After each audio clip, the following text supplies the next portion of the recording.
journey, your yoga, how you get the adherences and so on. Each and everything, each and every philosophy. So Indian audience, एक बार फिर से मैं आप सभी का स्वागत कर दूं और आप सभी को बता दूं कि जो हमारे साथ में ये मास्टर हैं ये किसी पहचान की मोहताज नहीं है और हमारे साथ में है हमारी एक बहुत ही कुशल वक्ता अर्चना पटेल। आज आप सभी के बीच में एडी स्टर्न है और साथ में अर्चना पटेल है। Archana Patel, now it's up to you, go for it. Okay, sir. Namaste and welcome all of you in our weekly program Yog Manthan. Myself, Archana Patel, it is presented by Yog Shikshak Sangh. Through Yog Manthan, we discuss yoga in great details with great personalities at Asian and abroad. It is very fortunate for us because we are presented with a panel, respected Edison sir. Namaste, sir. Namaste. Thank you very much for having me. Edison sir is yoga teacher, great author and lecturer from New York City. He is practicing yoga 1987. Even after having such a great personality, a great down to earth, a very down to earth. Okay. Edison sir, we will very happy to know what's been your journey of yoga. So, sir, please, we want to know about yoga journey. Okay, thank you. First of all, one short prayer.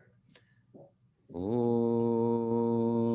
Gananam Tva Ganapatigam Havamahi Kavim Kavinam Upamashravasthamam Jeshtarajam Brahmanam Brahmanaspata Ana Shrunvanhuti Visidhasadanam Mahaganapataye Namaha Akandamandalakaram Vyaptam Yena Characharam Tatpadam Darshitam Yena Tasmai Shri Gurave Namaha.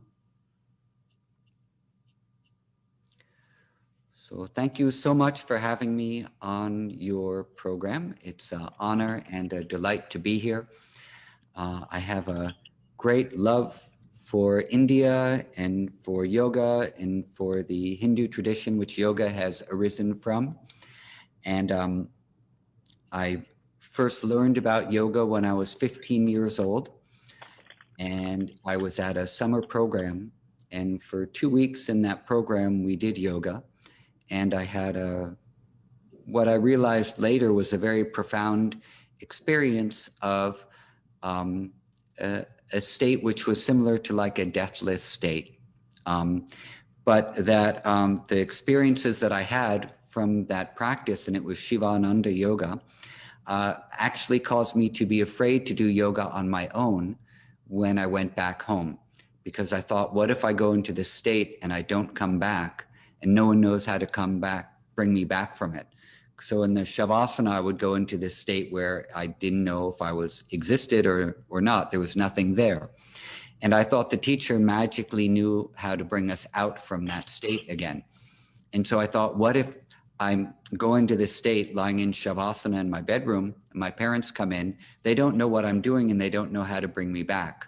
So I was scared to do yoga on my own until I was about 3 years later or 4 years later when I met someone in New York who had done some yoga and then started guiding me. And he was from Pennsylvania and had studied with a teacher, a guru named Amrit Desai. And so he gave me Patanjali Yoga Sutra and taught me meditation. And that was the beginning of my yoga journey. I primarily started with the Shivananda Yoga in New York and also did some of Yogi Bhajan's Kundalini Yoga. There was a very good teacher in New York named Ravi Singh, who I practiced with. And I also was attending lectures by Baba Ram Das when he came to New York City. And so everything in the introduction to yoga for me was that yoga was for enlightenment, yoga was for liberation, and all of the practices were supposed to move us in that direction. I didn't have any idea in the beginning about fitness ideas of yoga. I wasn't doing asanas for the first year or so that I was practicing yoga, mainly meditation and chanting. The asana portion really came in when I started doing later, again, the Shivananda yoga. So in those early years, it was mainly reading Yoga Sutra and meditation. And then later, I started adding in the asanas. And then I very much pursued that. I went to India in 1988 and did the Shivananda yoga teacher training in Nayar in Kerala. And then I traveled by train and by bus over 3 months, all the way up to Kathmandu, and then back down into Rajasthan, and then back to Delhi. And that took 3.5 or so months. And I went to many of the different big temples, from Rameshwaram all the way up to the great temples in Kathmandu, and sought out yogis along the way to learn whatever I could.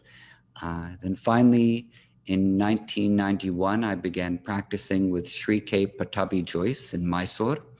And at that point, I dedicated, and I met him because I was attending lectures by Swami Dayananda at the Jagan Mohan Palace. He was giving 1 week of lectures on Vedanta. And on the last day of the lectures, someone told me about Patabi Joyce. I had not heard of him. So I went to his house the next day. This was in 1990, and met him and asked if I could practice. And he said I needed to come for a month. And I was leaving Mysore the next day. So he gave me his card. And then the next year I went back. And then I felt I had found a yoga practice that really spoke to me.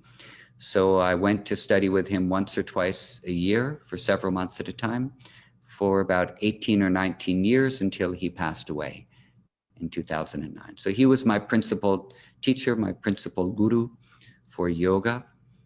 During that time, I also studied chanting of Veda mantras with Swami Yuktatmananda of the Ramakrishna Mission, and some other acharyas in Mysore. And this all became a very important part of my sadhana as well, the memorization of text and the studying of philosophy along with yoga. So this is basically my yoga journey. And I really mainly learned in India, very, very less in America. And back in the 1980s, yoga was very different in America. Now it's oriented largely towards the fitness industry. But in the 1980s and early 1990s, it was still very much considered an adhyatmic practice.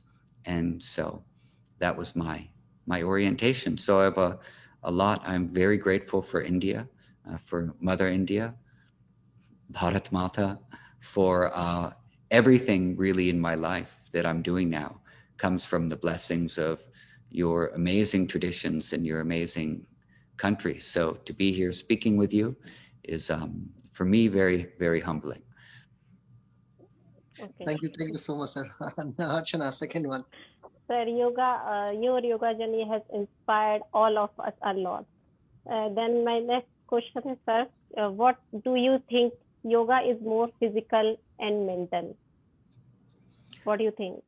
Now I think it's both. From the perspective of yoga, the mind and body are not separate. In the Western tradition, starting from the time of Descartes in the 1600s, there became a mind-body split. But in the Hindu traditions, we can see that the mind and the body are a continuum. And the mind is not even the most important thing in yoga, but the self is, whether you call it Purusha or you call it Brahman or you call it the Atma, that this is the most important. And from Atma, or from Brahman, everything else arises. The intellect, the mind, prana, and the body. And so all of these are one continuum. So my understanding is that we should be practicing yoga from all of these levels, and not to think that the mind and body are separate. Because what is the mind but a field of experience? And the mind is going to be taking information through the sense organs, the things that we see, taste, touch, smell, and hear. And it's going to organize all that information and then either identify with it or categorize it or not identify with it in particular ways. So the mind is the field of experience, and experience turns into what we would call a fluctuation or a vritti. So any vritti is experience which is now being processed as a particular thing that we're going to relate to somehow.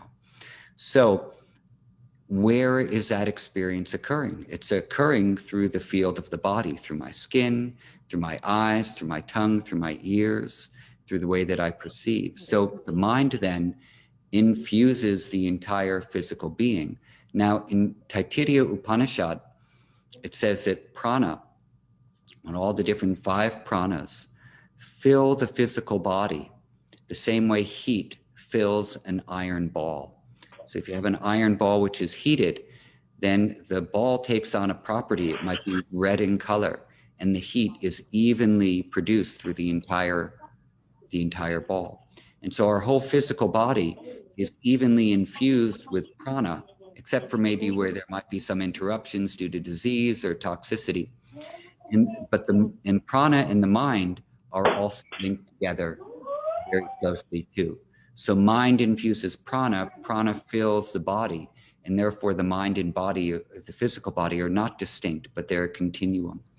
So I think one of the things that happens with yoga is that, let's say for a Western perspective, that most Westerners think maybe the mind is one thing and the body is another. And the way that they think of their mind is that this is where I think about stuff, where maybe I have a lot of problems or desires or worries or ambitions. And then this body is the separate thing. But when they start doing yoga asanas, even just yoga asanas, you have to pay such careful attention when you do them. And then the teacher will instruct you to breathe also, that then all of a sudden your body and your breath get linked for the first time. And then your mind and your body might get linked for the first time in a very new way. And then all of a sudden you realize, oh, my mind is everywhere. You know, everywhere that my body is and everywhere that I even see or perceive, that's where my mind is. So speaking again, simply as a Western person who grew up in one tradition and then began practicing another, for many people here, we start yoga now physically, but then because yoga is in its essence adhyatmic practice, that we begin to see, oh, maybe the mind and body are not different at all, but they are one thing. And by molding my body in a particular way, I automatically change the shape of my mind. And Sankhya very clearly says that the mind is made of material. It's made of gunas. And a guna, they can be molded. The shape can change. So we can change the shape of our mind to reflect more sattva, for example, or more compassion or love or awareness. So the molding of the body and the intentional shape of the body should give intentional shape to our mind as well. So that's my understanding right now. I might be incorrect on several points, but very briefly, that's how I see it. Right now, I might change my mind in 20 years when I learn more. So, you have explained it very beautifully that yoga is all about mind, connecting your mind and body. And I think everyone can feel this. When we do asanas, we have to really connect with our body and our breath. So it is really beautifully explained by you. Thank you so much for this knowledge. Archana, next question. Okay. Okay, sir. My next question. Do you believe it in an alternative form of healing and meditation or more than that? Do I believe that yoga is a form of alternative medicine and meditation? Well, I don't believe that it's alternative. I believe that it is essential. Because if we look at, and I spend a lot of my time with scientists and studying yoga in different types of ways. So I'm a very big fan of the Western modalities of science. They're very good for measuring things and understanding how certain mechanisms work. Somehow along the way, we began to think that something that comes from outside of us is more powerful than something that comes from inside of us. And the body is a field of tremendous intelligence and wisdom, and it knows how to heal itself from many things given the opportunity. And so the yoga traditions and Ayurveda basically, even so much with not even considering all the necessary treatments and herbs or panchakarma or anything like that, set the conditions for the body to begin to heal itself and rebalance itself when it needs to come back into balance.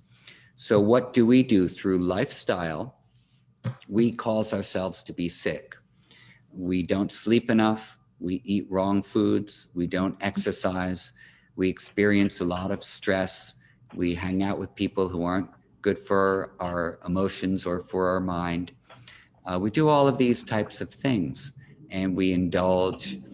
So when that happens, the healing mechanism of the body becomes impaired. And then the body needs help to fix itself. And so what do we do with yoga? We have a complete lifestyle reboot. We do asanas for exercise. We do pranayama for the nervous system. We follow a diet to improve the digestion.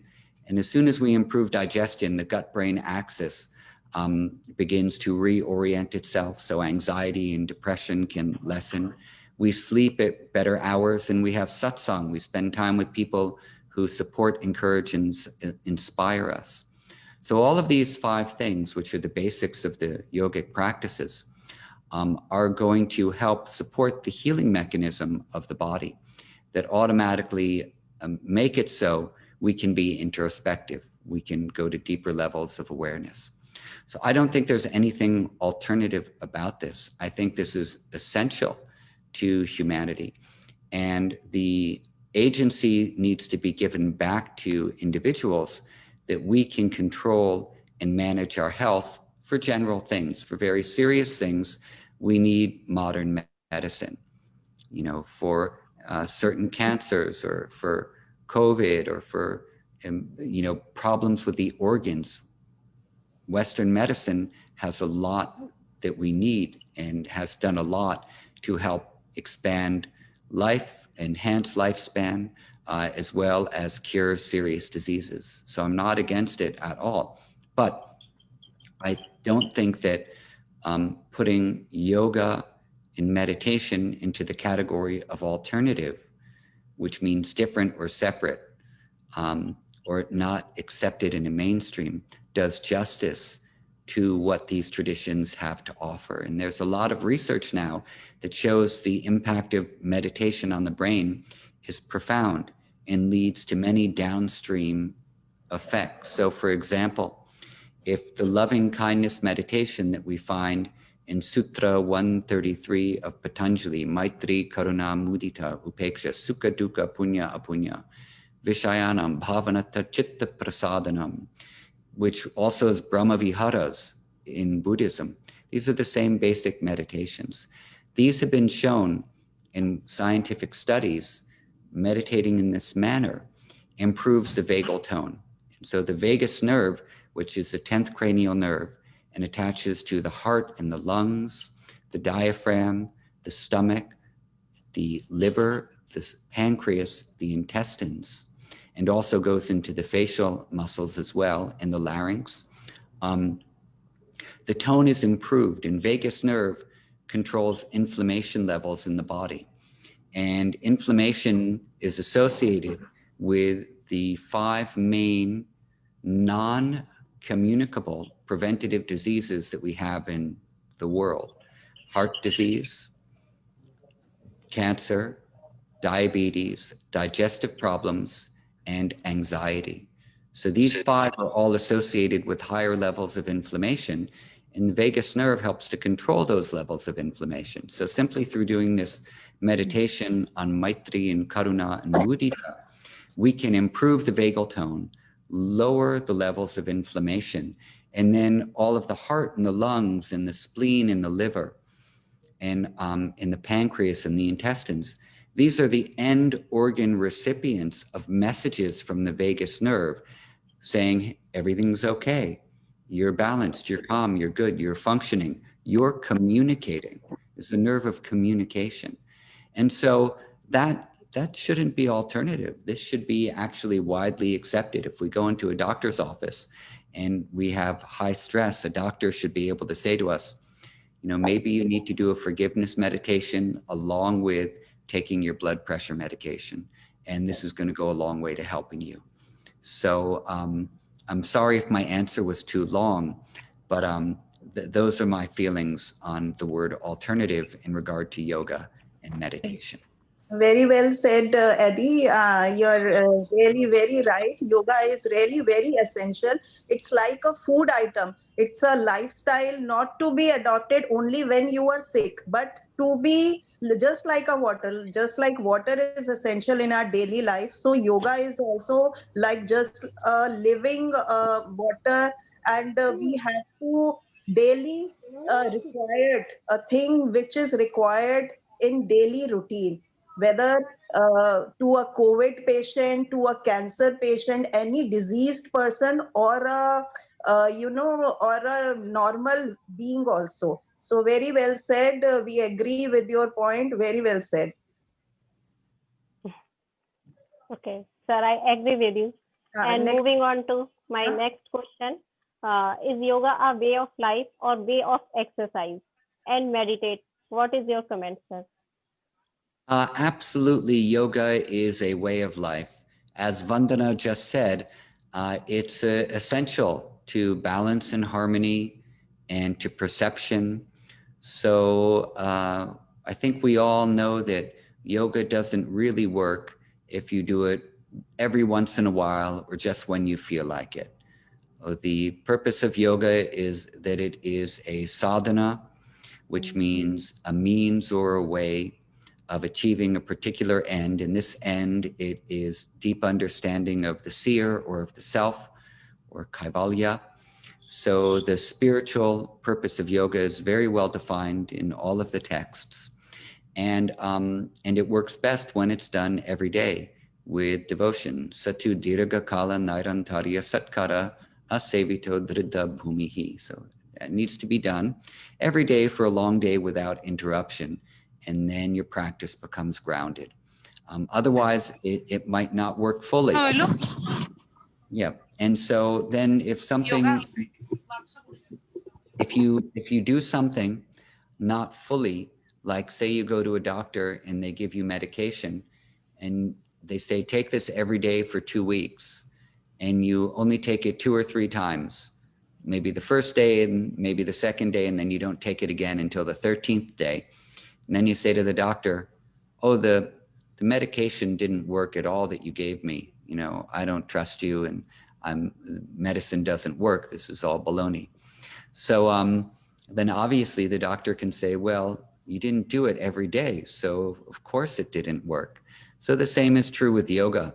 It doesn't come in 1 day or 2 days or 1 month or 2 months. You need to do it every day for a long period.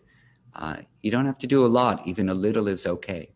And then over time, you see how it is essential for your lifestyle, for a happy, healthy, more focused, introspective, and also engaged lifestyle. Exactly, sir. Exactly. What you are saying is absolutely 100% right, because yoga is something kind of way of life. When Maharshi Patanjali was writing his, formula on the yoga and the textile of philosophies of the yoga, he always put some adherences kind of thing like chittas and each and everything which belongs to your life only. And this life is all about how you treat, how you deal with.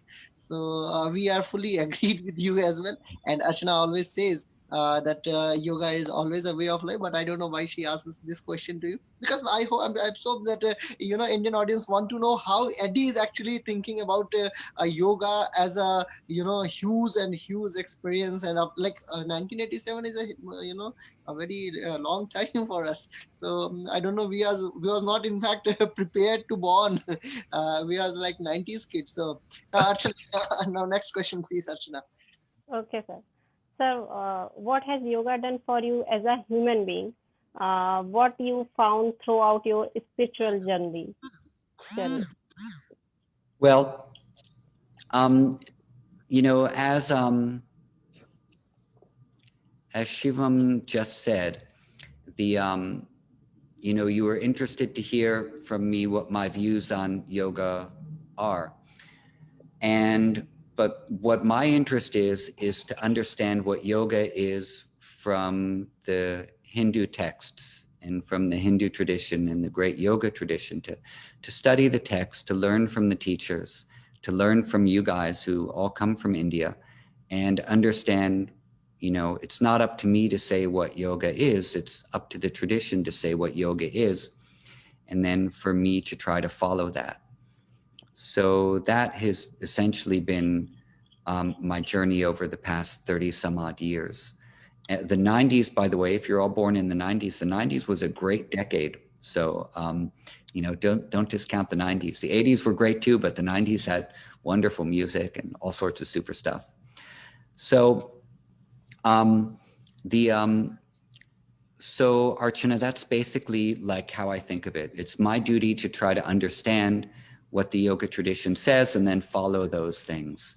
And so that's what my daily life basically is. I get up early in the morning and I practice meditation and I do asanas and pranayama. I try to involve myself in projects and endeavors that are serving people who are suffering or where there needs to be some alleviation of suffering, as per karma yoga, and the idea of seva is very important in yoga. I think if there's one thing which is maybe could be reinforced a little bit more in the Western yoga world is the idea of service. And there are certain organizations like the ISKCON organization that is very, very serious about service and feeding people and taking care of the hungry and the poor. And they're considered to be not so much a yoga organization because people think of yoga primarily as asanas these days. But bhakti yoga is one of the very important yoga traditions. And so I think in the West, we need to redefine a little bit what yoga is. It's been too much focused on asanas and not enough on service and on bhakti and on things like that. So I don't think I answered your question completely, Archana, but my spiritual understanding is extremely limited, I have to say.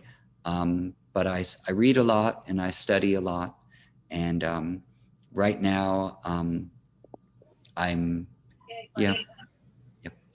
reading Bhagavatam every morning right now. I was given a set of the 18 volumes, or maybe it's 13 volumes, produced by the ISKCON Society a few months ago.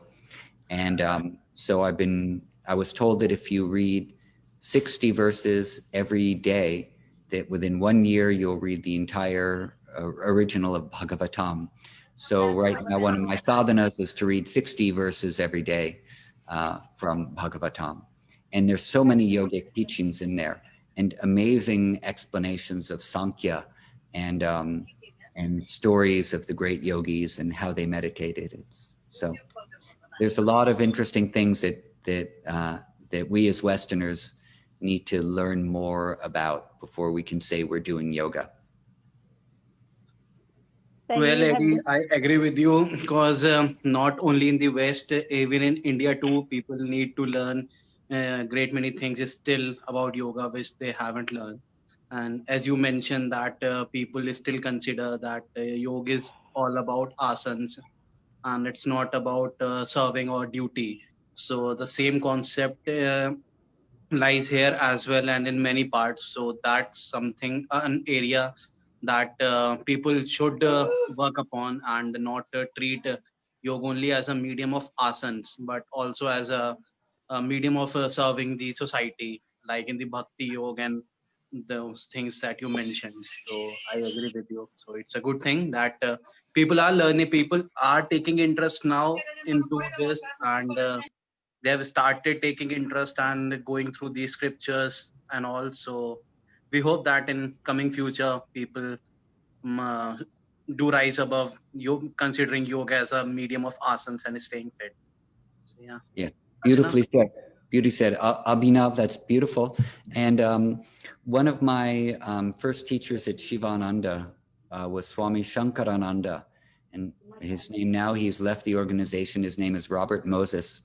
And what he always said to us was that when we look at yoga, we have to understand the framing or the context of dharma, artha, kama, and moksha. And if we don't have a little bit of at least an introduction or familiarity with the Purusha Arthas, then you won't understand the context of spirituality from the Hindu perspective.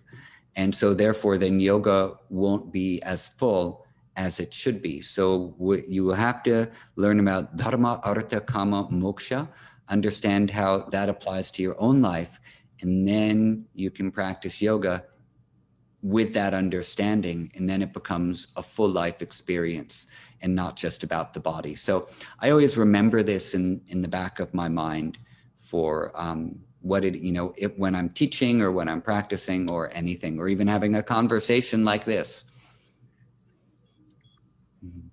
I mean, this has been a very informative session and quite a learnable too. Yeah. Sir, one thing I just need to know. Sometimes when we are talking about like the deep philosophy of yoga, then that's my genuine question, which I really want to know. There are wordings like ahimsa, klesh, dvesh, abhinivesh, and angamechatu kind of thing, which always impact on each and every yoga teachers, because this program is actually for directly serving to the yoga teachers all across the world. So each and every people, like young yoga masters, young yoga teachers, in fact not masters, they just need to know how we get to overcome from these negative items. We can say the negative elements like anidra is there, rasmita is there, klesh, dvesh, abhinivesh, and angamechatu. There are lots of things which Maharishi Patanjali also said about that. So what is your comment how to get overcome from these negative elements? Well, Patanjali gives a very clear answer for the question you posed. How do you deal with avidya, asmita, raga, dvesha, abhinivesha? You practice the kriyas of yoga, tapas, swadhyaya, ishvara, pranidhana. And through the practice of those three, then you will reduce or thin the klesha and prepare yourself for samadhi. So that's all. Tapas, swadhyaya, ishvara, pranidhana. It's Beyond easy. of all, beyond of tapas, swadhyaya, ishvara, pranidhan, we cannot get any comments from Eddie, especially Eddie. Beyond of the Patanjali. Beyond Patanjali? Beyond of the Patanjali, we want to a specific comment that's belong only to Eddie. Well, no, I don't have any comments so much that belong only to me. I can say things that you probably already know, that tapas, according to Hariharananda, are things related to the body, and swadhyaya are things related to verbal expression, like repetition of mantra, study of text. And the Ishvara Pranidhana is the devotion to Ishvara, surrender to Ishvara. And Sri T. Krishnamacharya said that tapas also meant to ripen. So the practices of tapas begin to ripen us so that we are ready and prepared for the deeper levels of the practices. And so like a fruit will naturally ripen on a vine and then it's ready to just fall to the ground. In that same way, through the practice of tapas, we ripen ourselves until we're ready to fall away from all of our attachments and all of the things that are holding us back. So what is the process that ripens a fruit is heat. Tapas means to heat or to cook. So heat is the transformative element. Fire is transformative element. So we do things that cause us to heat up a little bit, and that evokes the transformation. These can be asanas, pranayama, but Hariharananda in his commentary on Yoga Sutra also says that things like yama and niyama are also a tapas because they require restraint. And restraint is difficult. Sometimes when you have to hold yourself back from something, you get a little bit heated up, it becomes difficult. So even practicing yama and niyama, which are vratas, vows, that means that you have to restrain yourself somehow. And then we have swadhyaya, which is the repetition of mantras, the study of the sacred texts that are related to the self. Later, it became known as self-examination. And then we have the surrender to the Lord. If you believe in God, then you surrender to God. If you don't believe in God, then you can surrender to something else. You can surrender to nature. You can surrender to the unknown. You can surrender to this idea that not everything is in our control, but there is some larger force that might be ruling over everything, even if you don't call it God. So not everybody believes in God, but they can still practice yoga, and they can still surrender this idea that I am in control of everything in my whole life. This is a problem that is actually one of the biggest afflictions. So those are a few little ideas. Sir, you have discussed very well. Thank you so much. And my last question is, you have, what is the scope of naturopathy in foreign countries? And do people choose naturopathy and allopathy?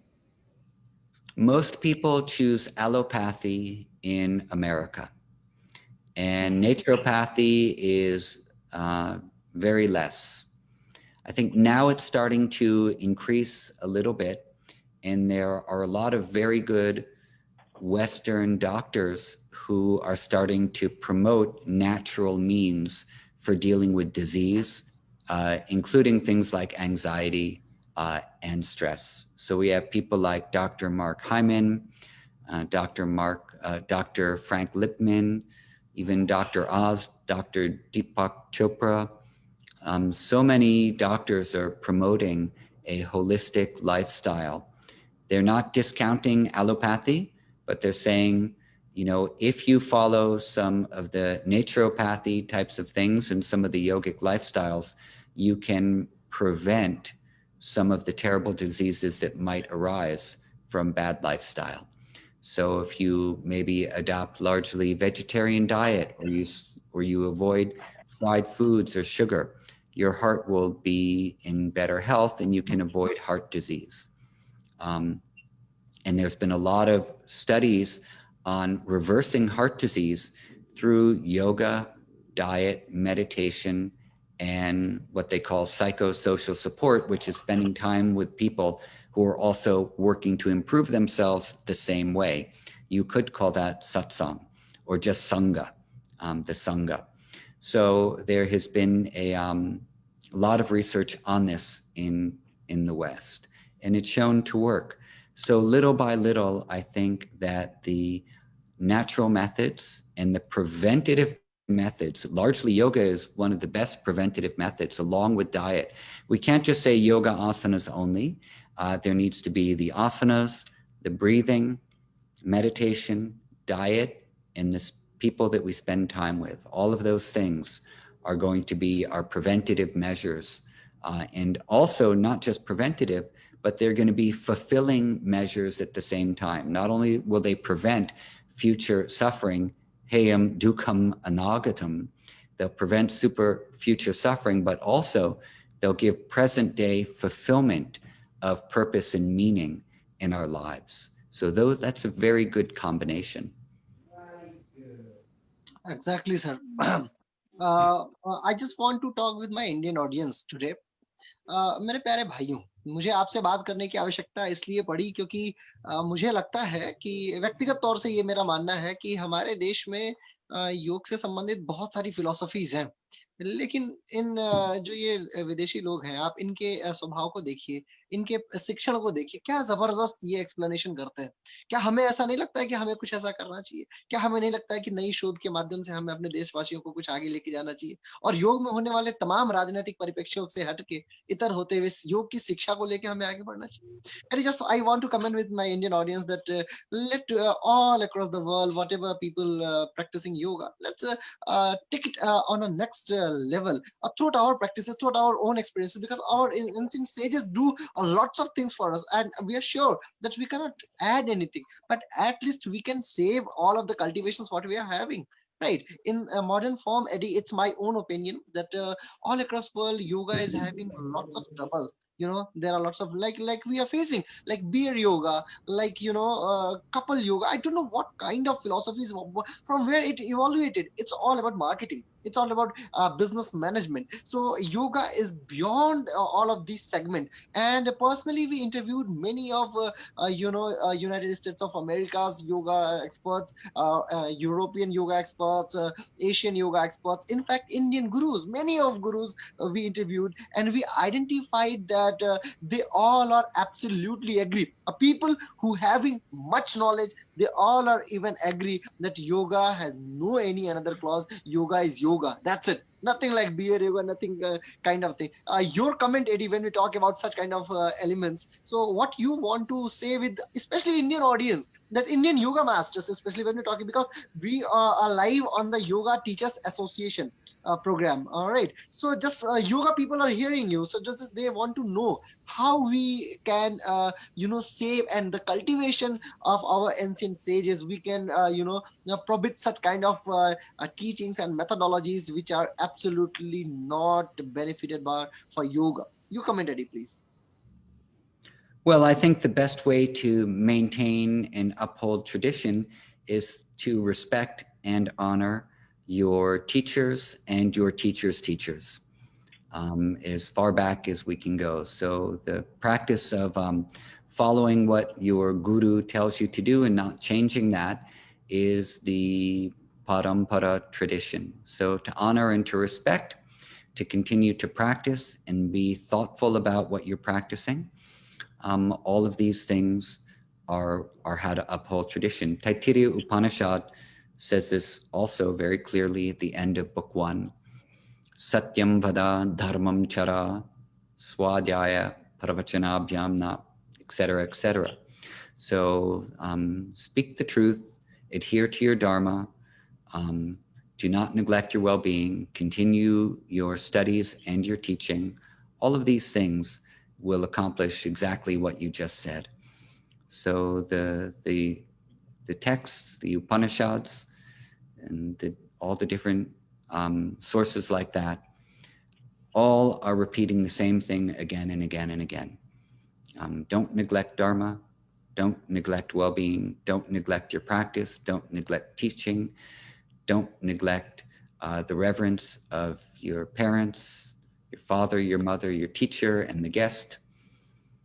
Matra devo bhava, pitra devo bhava, acharya devo bhava, atiti devo bhava. It's all very clear. All we have to do is follow those simple things, and then we accomplish what you just were asking about, I think.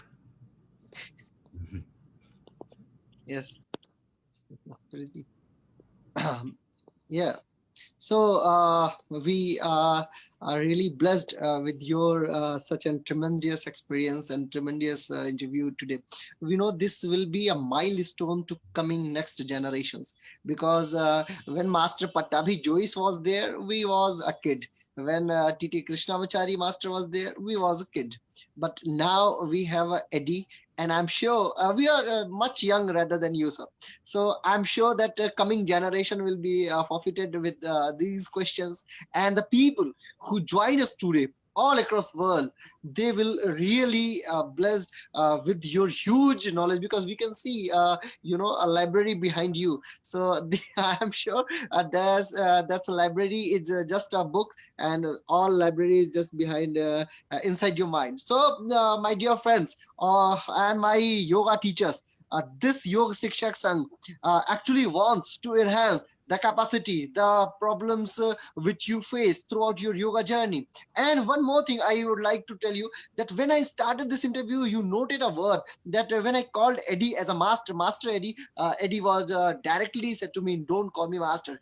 It impacts a lot on us, because a master like T.T. Krishnamachari, Master Pattabhi Jois, we are just a scholar. And now what actually world is facing, every yoga teachers put some yoga charya, yoga guru, yoga mahant, these kind of word, a yoga master. Like, you are not a master, you are just a teacher, you are just a professional teacher, and be a teacher until unless you have a huge knowledge. If you have a huge knowledge, if you have a huge potential, then go for a yoga master. And I'm sure that we have a lots of philosophy to learn, and Yoga Shikshak Sangh is always ready to bring a knowledge and all of the philosophies whatever yoga is having in front of you throughout these social medias. And in nowadays we have a great opportunity to have international speakers throughout these Zoom and live programs. So we are blessed. I know that Eddie has a huge experience, and he is so busy. However, I was approaching him for last some days. So he says, okay, I will provide you time at 7 a.m. morning EST. So now he's there,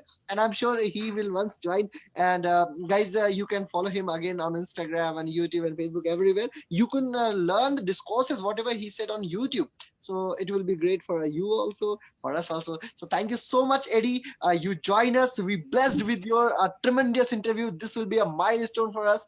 And now it's a time to literally finish this interview. And we are blessed with you having, sir. Thank you so much from the depth of my heart, sir. Thank you so much. Thank you very much for having me. You are all my brothers and sisters, and I'm your brother. I'm definitely not a master. So we just will go in that relationship. We're brothers and sisters here, and that's all. And we'll learn yoga together and study and practice together and move forward. And the great masters of the tradition, we know who they are. That's not us. We're just practitioners. It's really so pleasurable to see all of your faces here and to speak with you. I really enjoyed this.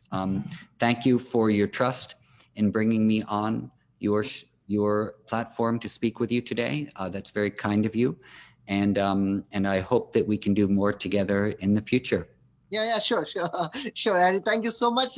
Namaste. Now we are ending this meeting. So मेरे प्यारे भाइयों एवं बहनों, हम लोगों ने ये कार्यक्रम किया. आगे आप भी हमारे साथ में जुड़िए. योग शिक्षक संघ आप सभी के लिए हमेशा अनवरत जारी है अपने तमाम योग मंथन के कार्यक्रम के द्वारा. ये कार्यक्रम वैसे तो होता है 11 बजे, लेकिन आज शाम के 5 बजे शुरू करना पड़ा, क्योंकि हमारे साथ में चूंकि वैदेशिक विविधताएं होती हैं, तो ऐसे में हमें समय का थोड़ा सा मैनेजमेंट देखना पड़ता है. उनके यहाँ तो सुबह के 7 ही बज रहे हैं.